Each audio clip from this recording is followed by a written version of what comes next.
todas as nossas angústias derivam do fato de que nós passamos a maior parte de nossas vidas tentando controlar o que é incontrolável.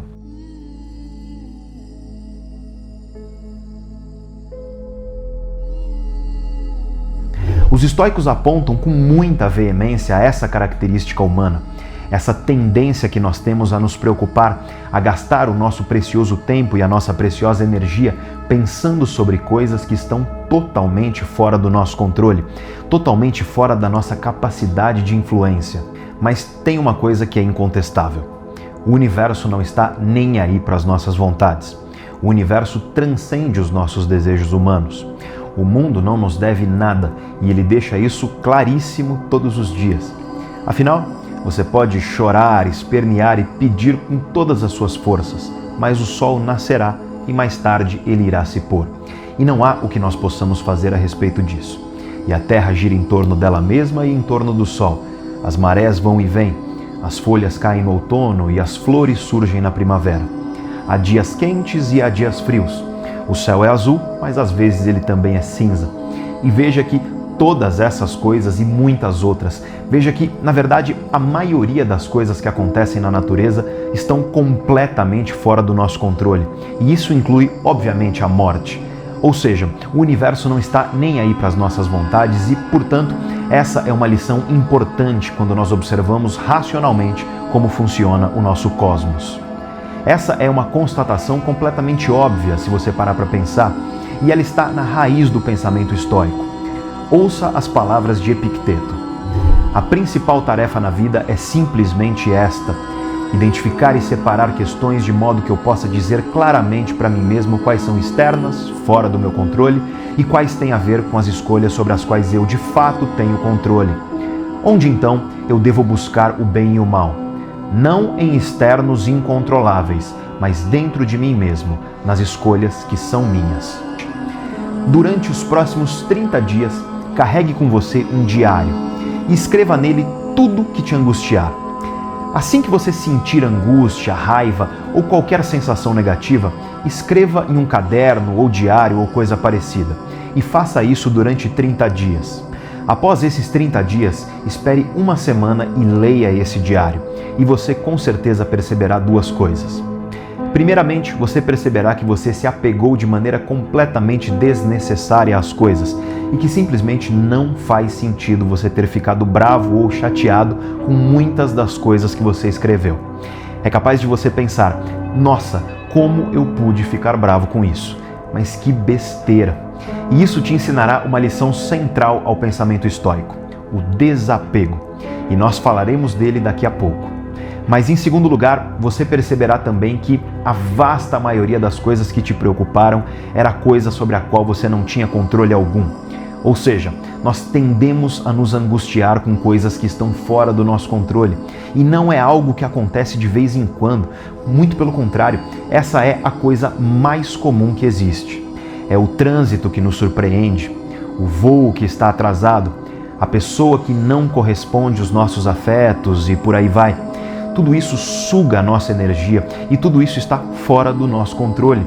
Então, eu faço essa pergunta agora a você: quantos por cento de tudo que te angustia, quantos por cento de tudo que te deixa rolando na cama à noite em preocupação, sem conseguir dormir, quantos por cento de tudo isso são coisas que efetivamente estão em seu controle? Para os estoicos, a primeira coisa que nós devemos fazer é identificar o que está em nosso controle e o que não está em nosso controle. É claro que haverá coisas que estão totalmente dentro do nosso controle e outras coisas que estarão apenas parcialmente dentro do nosso controle. A primeira tarefa, então, para conduzir uma boa vida, segundo os estoicos, é identificar e separar o que está em seu controle do que não está em seu controle e simplesmente não se preocupar e não se angustiar com aquilo que está fora do nosso controle. E isso nos leva às duas dimensões da vida que mais estão fora do nosso controle e que talvez mais tragam angústias para a humanidade: o peso do passado e a incerteza do futuro. Para os estoicos, os dois maiores pesos que estão totalmente fora do nosso controle, mas que apesar disso nos angustiam profundamente, nos entristecendo e diminuindo as nossas vidas, são a nostalgia e a esperança. Veja que esse pensamento estoico está na raiz da psicanálise, por exemplo, e posteriormente das abordagens científicas da psicologia moderna, como a teoria cognitivo-comportamental. Freud disse que aqueles que são prisioneiros do passado são incapazes de fruir e agir. Hoje em dia, costuma-se concordar dentro da ciência psicológica que nós precisamos reconhecer e enfrentar as memórias dolorosas e também a tristeza por não poder reviver as coisas que já se foram. Veja que a nostalgia dos paraísos perdidos, as memórias das coisas boas que já se foram e também os traumas, as memórias negativas, tudo isso funciona como uma âncora, impedindo que a nossa vida prossiga de uma forma livre e plena. Ouça agora as palavras de Marco Aurélio: tudo que desejas alcançar por um longo desvio, podes tê-lo desde já, se não o recusares a ti mesmo. Basta abandonar todo o passado, confiar o futuro à providência e dirigir a ação presente para a piedade e a justiça. Para a piedade, para amar a parte que a natureza te atribui, pois ela a produziu para ti e tu para ela. Para a justiça, para dizer a verdade livremente e sem desvio, e para agir segundo a lei e segundo o valor. Que a imagem de tua vida inteira não te perturbe jamais.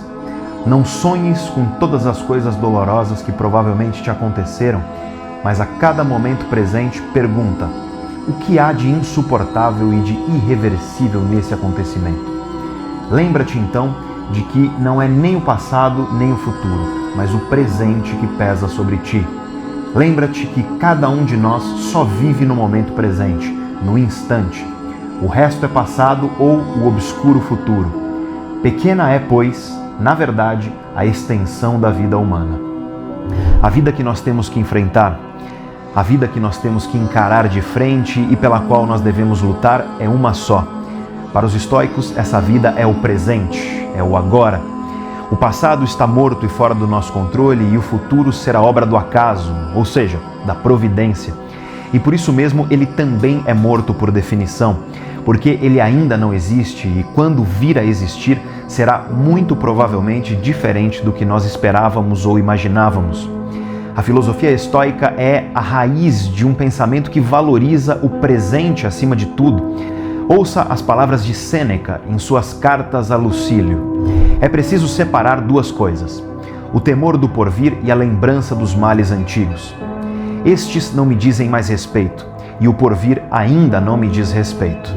E nós podemos acrescentar que não são apenas os males antigos que nos angustiam, mas também as lembranças das coisas boas que já se foram e que não voltarão mais.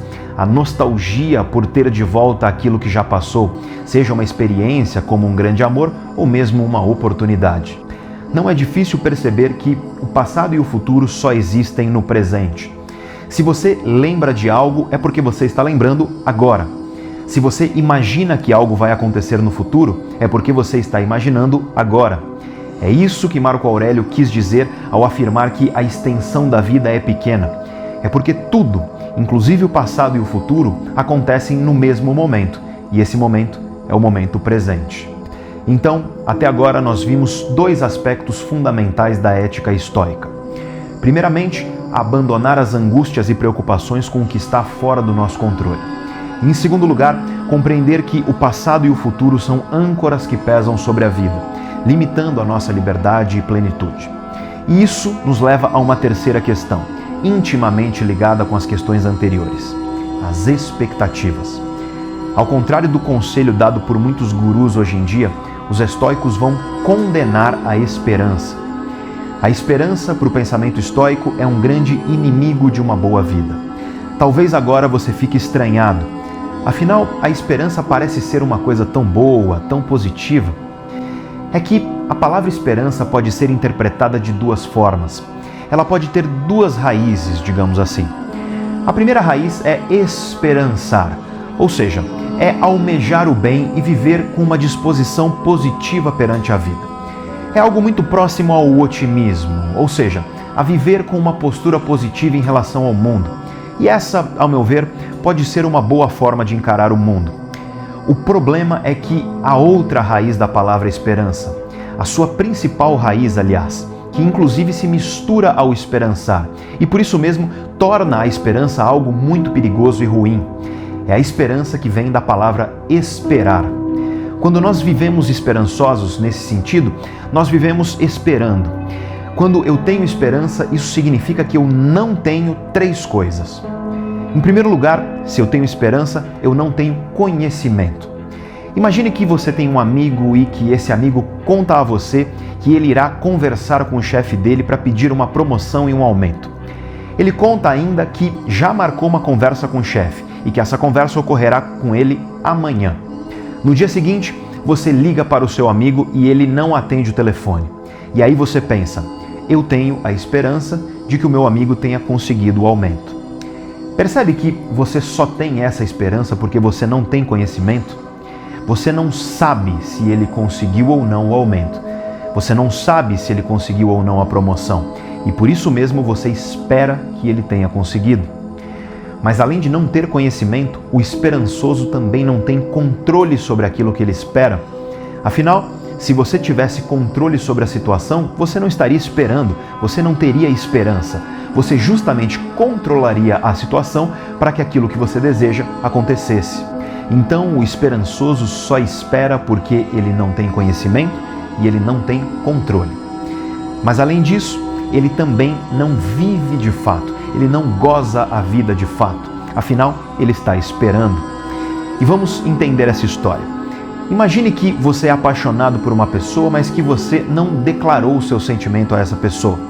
Você resolve se declarar e você tem a esperança de que essa pessoa aceite os seus afetos e de que vocês comecem um relacionamento. Perceba que as mesmas características anteriores se aplicam aqui. Você tem esperança e por isso mesmo você não tem conhecimento. Você não sabe de fato se a pessoa irá ou não retribuir os seus afetos. E além disso, você não tem controle sobre o que a pessoa sente e por isso você espera. Mas além de tudo isso, e principalmente eu diria, você não vive esse amor. Você não está vivendo essa vida esperada. Ela é uma vida morta por definição, porque ela só existe, ou seja, ela só está viva nas suas expectativas. E nesse sentido, talvez agora você tenha entendido por que os estoicos abominam a esperança. Quando a esperança vem do verbo esperar, ela é uma postura de vida perigosíssima, porque a esperança é esperar sem conhecimento, sem controle, sem viver. Ou seja, para os estoicos, viver esperançoso é viver sempre angustiado. Angustiado por não saber, por não controlar e por não viver. Como disse Spinoza, que certamente foi influenciado pelo pensamento estoico, não há esperança sem medo, e todo medo é sempre esperançoso. Veja que ideia importante. Todo medo é esperançoso. Se você tem medo de perder o emprego, por exemplo, é porque você espera que possa perder esse emprego. Se você tem medo de baratas, é porque você espera que a barata possa subir em cima de você. Se você tem medo dos seus pais, é porque você espera que eles possam te punir de alguma maneira. E assim nós compreendemos que todo medo é esperançoso e toda esperança é amedrontadora. Vamos a mais um exemplo para ilustrar isso. Se eu tenho a esperança de conseguir um emprego, é porque eu imagino que talvez eu possa não conseguir um emprego. Afinal, se eu tivesse a convicção de que eu conseguirei um emprego, eu não teria esperança, eu teria conhecimento, eu teria controle e, obviamente, eu estaria vivendo aquela realidade. Mas essa realidade não existe e por isso mesmo eu espero que ela venha a existir. E por isso mesmo eu automaticamente tenho medo de que talvez ela não exista. Nunca esqueça então, a partir de agora, do Spinoza. Não há esperança sem medo e não há medo sem esperança. Isso significa então que para os estoicos nós devemos abandonar a esperança. Nós devemos esperar sempre menos e viver sempre mais. Nós devemos parar de esperar possuir as coisas que nós não temos, por exemplo, e amar mais aquilo que nós já temos. Nas palavras do grande filósofo francês André Comte Sponville, a filosofia nos ensina a esperar um pouco menos e a amar um pouco mais. A felicidade, nesse sentido, deve ser desesperada, mas não no sentido de que a busca pela felicidade deva ser frenética, e sim no sentido de que ela deve ocorrer sem esperança. Desespero como ausência da esperança. É disso que o Sponville fala no belíssimo livro que eu recomendo muito que você leia, chamado A Felicidade Desesperadamente, um livro que possui fortíssima influência do pensamento estoico. Essa felicidade desesperada significa que nós devemos tomar muito cuidado com as nossas expectativas. Porque, se você parar para observar, grande parte das vezes em que nós nos frustramos é devido às nossas expectativas. É por esperar, é por nós termos esperança de que o mundo nos deve algo. Se você ficou muito magoado e chateado com uma pessoa amada, que não corresponde mais aos seus afetos e terminou a relação com você, é porque você tinha a esperança de que essa pessoa sentisse para sempre o mesmo que você sente. É porque você achou que o universo lhe devia amor correspondido. Veja então que todas as nossas angústias, ou pelo menos a maioria delas, podem ser mapeadas quando nós identificamos aquilo que está fora do nosso controle e, sobretudo, quando nós paramos de esperar. A felicidade para os estoicos está em substituir a esperança por 3 coisas: conhecer, controlar e viver. 3 coisas que, na verdade, são uma só. Trata-se de usufruir do que está em nosso controle, controlando o que é controlável e vivendo da melhor forma possível com o conhecimento daquilo que está de fato em nossas mãos e a capacidade de não nos angustiarmos com o que está fora do nosso controle. Isso inclui especialmente não esperar que o passado retorne, não tentar controlar um passado que já foi e, sobretudo, não esperar que o futuro ocorra como nós desejamos. Viver mais, amar mais e esperar menos. Menos esperança e mais vida. A felicidade desesperadamente. Tudo isso nos leva a um último aspecto da ética estoica que eu gostaria de dividir com vocês. Algo que é geralmente chamado pelos filósofos atuais de visualização negativa. E esse é, na minha opinião pessoal, o exercício de sabedoria mais importante do estoicismo. Os estoicos acreditavam que, para esperar menos e viver mais, nós necessitamos aprender a valorizar aquilo que nós temos, ou seja, a dar mais valor àquilo que está à nossa disposição e a dar menos valor às coisas que nós não temos e que estão fora do nosso alcance. Ouça as palavras do grande Epicteto. O primeiro e principal exercício, o que conduz de imediato às portas do bem, consiste, quando uma coisa nos prende, em considerar que ela não é daquelas que não nos podem ser tiradas, que ela é como uma panela ou uma taça de cristal, que quando se quebra não nos perturba porque lembramos o que ela é. O mesmo acontece aqui. Se abraças um filho, um irmão ou um amigo, não te abandones sem reservas à imaginação. Lembra-te que amas um mortal, um ser que não é absolutamente tu mesmo. Ele te foi concedido para o momento, mas não para sempre, nem sem que te possa ser tomado. O que os estoicos querem nos dizer com isso? Para os estoicos, ao compreender a ordem cósmica, nós imediatamente compreendemos que as coisas mudam constantemente, que nada é permanente e que, portanto, tudo se transforma. E essas transformações são inevitáveis, ou seja, tudo se transformará e deixará de existir tal como existe agora, inclusive as pessoas que nós amamos e, obviamente, nós mesmos. Isso tudo transcende a humanidade, isso tudo não depende das nossas vontades e não está sob o nosso controle. Ou seja, existem alguns problemas em se apegar às coisas do mundo. E o primeiro problema é que muitas vezes nós nos apegamos a coisas que simplesmente não merecem o nosso apego. Eu vou dar um exemplo que é dado por Epicteto e que, alguns anos atrás, eu tive a oportunidade de viver. Eu tenho certeza de que muitos de vocês já viveram uma situação parecida. Eu tinha uma caneca e essa era a minha caneca favorita. Eu ganhei essa caneca como presente de uma pessoa muito querida em um momento muito difícil da minha vida. Então, essa caneca representava um gesto de carinho muito importante e por isso mesmo eu guardava essa caneca há anos. Como o meu trabalho é estudar, pesquisar e escrever, eu vivia com essa caneca nas mãos, tomando meus cafés em muitas manhãs e tardes da minha vida. Então, obviamente, eu criei uma relação de apego com essa caneca.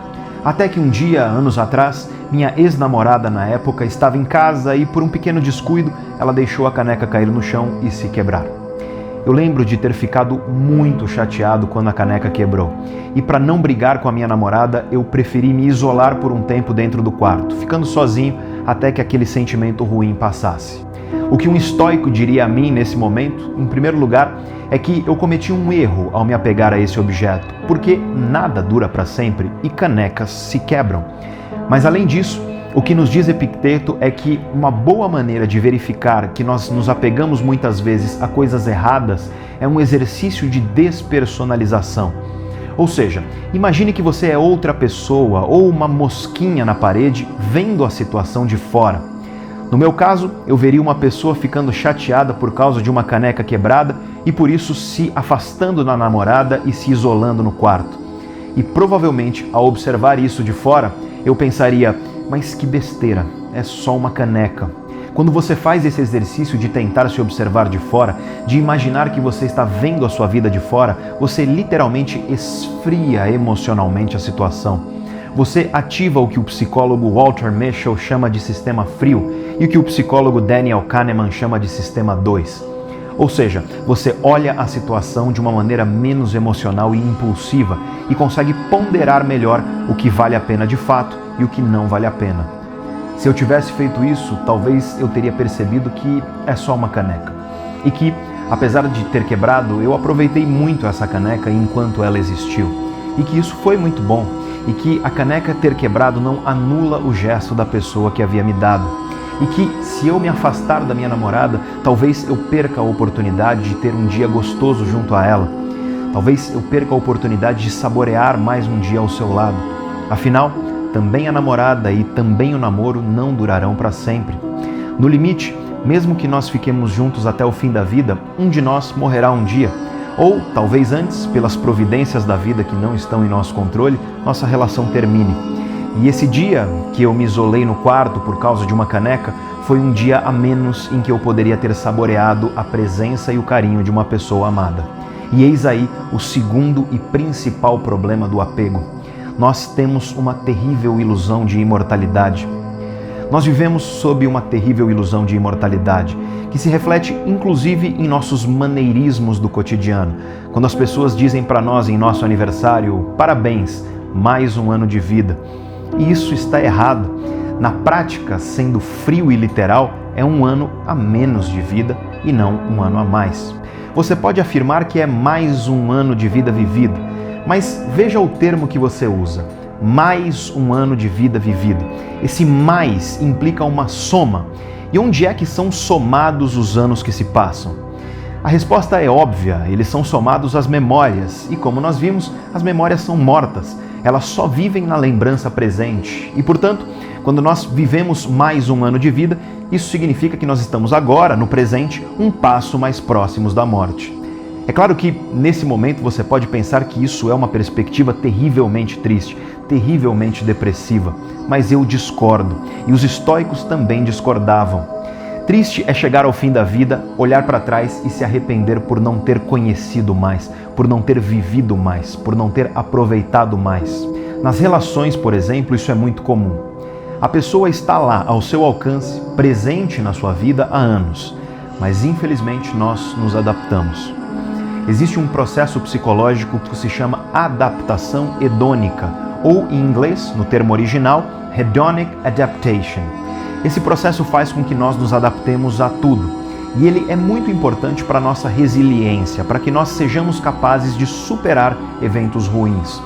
Quando ocorre um evento negativo, salvo raras exceções, as pessoas se adaptam e seguem a vida. O problema é que a adaptação hedônica acontece também com as coisas positivas.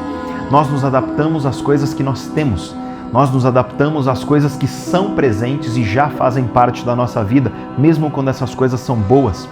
Mesmo quando nós desejamos muito uma coisa, depois que nós conquistamos essa coisa, o processo de adaptação começa e rapidamente nós deixamos de apreciar aquilo que está à nossa frente e nós passamos a desejar novas coisas que ainda não temos. Isso certamente ocorre nas relações e um dos grandes motivos pelos quais as relações terminam, e também um dos maiores motivos do arrependimento na vida é justamente esse. Você se adapta à presença da pessoa e passa a tratá-la como se ela fosse sempre estar lá. Só que um dia a pessoa vai embora, e é num piscar de olhos ou num estalar de dedos, a pessoa que estava lá agora não está mais. Às vezes, ela vai embora por força da natureza, afinal, a morte é uma certeza e está absolutamente fora do nosso controle. Ou às vezes é por vontade da pessoa, afinal, quando uma pessoa não é valorizada por muito tempo, ela tende a levantar e ir embora. E é aí, nesse vazio deixado pelas pessoas que vão embora, que surge ele, o pior sentimento que existe na vida humana, o arrependimento. Perceba que, como nós vimos, o arrependido foi esperançoso. Ele sofreu daquele tipo ruim de esperança, essa esperança do verbo esperar. O arrependido esperou o momento certo, esperou a hora certa, esperou a oportunidade certa, ou então ele esperou a vontade chegar, ou, no limite, ele esperou o mundo mudar. Ou seja, o arrependido esperou em vez de viver, esperou em vez de conhecer, de agir, de levantar a bunda da cadeira e enfrentar a vida em seu presente, saboreando e aproveitando aquilo que ele tinha, em vez de esperar pelo que ele não tinha. Eu vou descrever para vocês uma cena que, infelizmente, é muito comum dentro dos hospitais. Um homem jovem dos seus 30 e poucos anos está na sala de espera de um hospital. Seu pai sofreu um AVC, um acidente vascular cerebral, e o homem espera notícias da equipe médica. O médico se aproxima e diz: "Nós analisamos as imagens do cérebro do seu pai e, infelizmente, o caso dele é irreversível." E nesse momento, você vê um homem de 30 e tantos anos chorar como uma criança.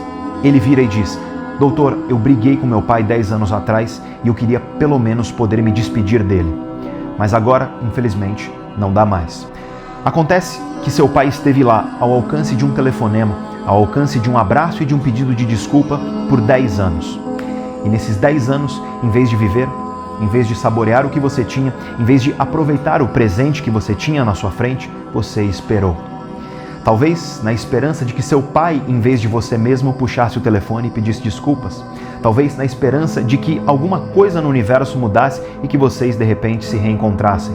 E nesse momento você consegue compreender a crítica que os estoicos fazem à esperança. E também o que nós chamamos de visualização negativa.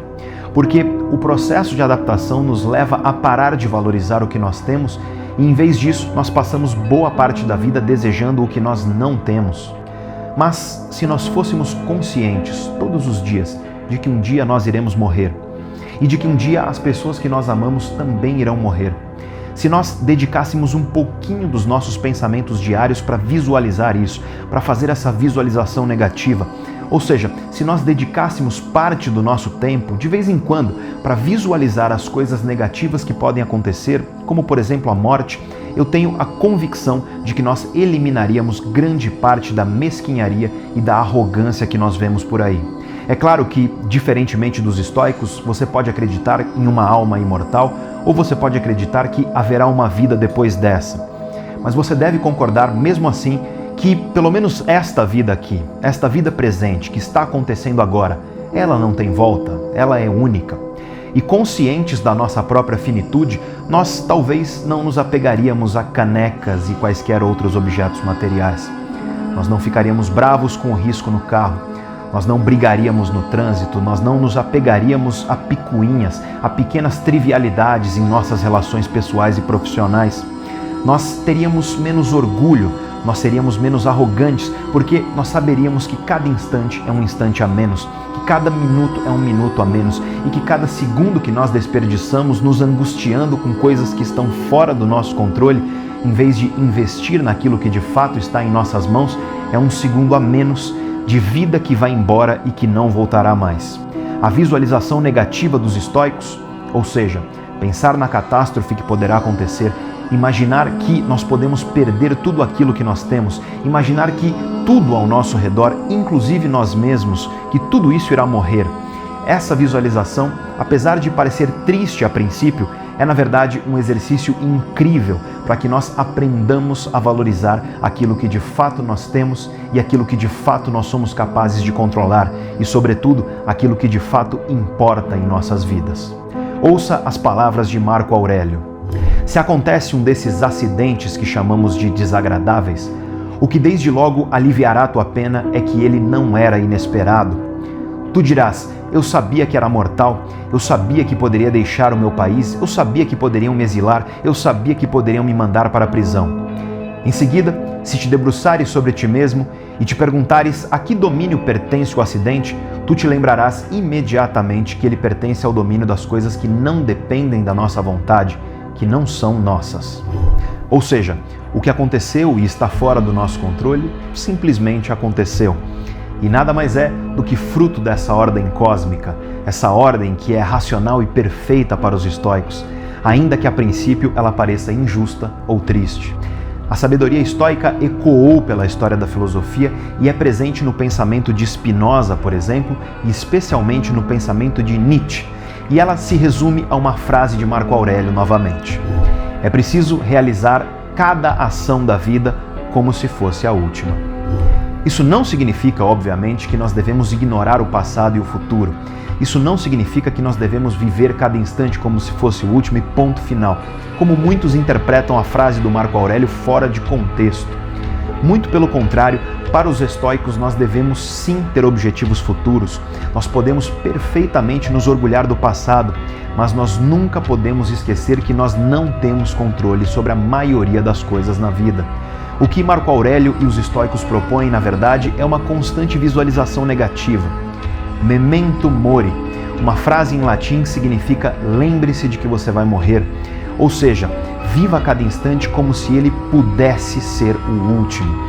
E no fim das contas, o máximo que nós podemos fazer é deitar a cabeça no travesseiro hoje, com o conforto e a convicção de que hoje nós fizemos o nosso melhor para chegar aos nossos objetivos futuros, de que hoje nós fizemos tudo que estava dentro do nosso controle para chegar lá, de que hoje nós saboreamos e aproveitamos ao máximo os recursos, as oportunidades, as relações que nós possuímos, e o que vier, virá. Porque o restante nós não podemos controlar e justamente por isso nós nos recusamos a deixar isso tudo nos angustiar. Às vezes, a melhor coisa que nós fazemos é dar bom dia à angústia e dedicar a nossa atenção ao que de fato está sob o nosso controle. E a terceira dimensão da filosofia, como você sabe, é a salvação. A sabedoria, a ausência das angústias. É adotar tudo isso para viver uma vida melhor e conseguir, talvez, se livrar dos medos primordiais. Como eu já disse aqui no canal, eu não sou sábio. Afinal, eu sofro, eu me angustio e eu tenho medos. Mas uma coisa eu posso te garantir. As ideias estoicas me ajudaram muito a viver um pouquinho mais e a esperar um pouquinho menos. A me preocupar menos com canecas e a valorizar mais as pessoas e oportunidades que eu tenho todos os dias ao meu alcance.